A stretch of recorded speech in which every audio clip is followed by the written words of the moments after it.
Hi, this is Attorney Neil Sheff. More than 30 years of immigration experience. There have been a lot of changes in the last weeks and months that we haven't seen in years, mainly to do with travel. The first is one that affects domestic travel with airports.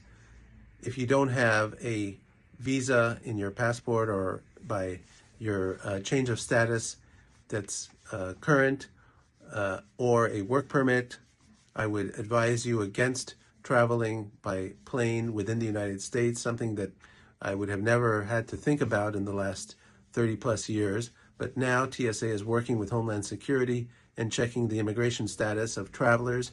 So you have to be super careful when you travel on flights within the United States, and beware that they are taking people off of flights who may be here out of status. Second, this is something that just came out of a Supreme Court decision, and that is that Customs and Border Protection officers are able to determine when legal permanent residents, people with green cards, are returning to the United States and they have any kind of a criminal background, even as small as a DUI, that the border officers can determine that if it, in their opinion, is something that is close to something called a crime of moral turpitude, they can hold you at the airport for hours until they get the criminal records. And if they determine that it's something that's serious enough, they can actually send you to a judge and see if they put you into deportation proceedings. This is a very serious matter.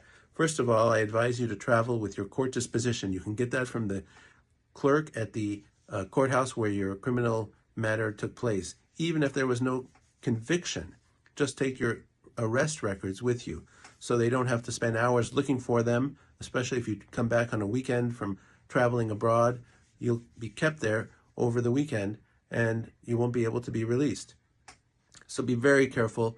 The solution obviously is apply for citizenship as soon as possible, because when you're a citizen, these kinds of delays and problems cannot happen to you.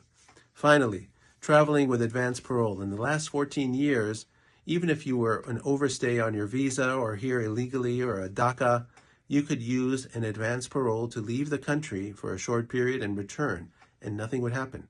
But a Board of Immigration Appeals decision just overturned that ruling, and now your advance parole is basically useless.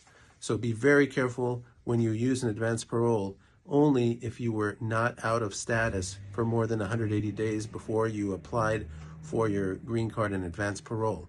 Otherwise, you could be barred for as little as 3 years and as much as 10 years before you can return to the United States. Be very careful.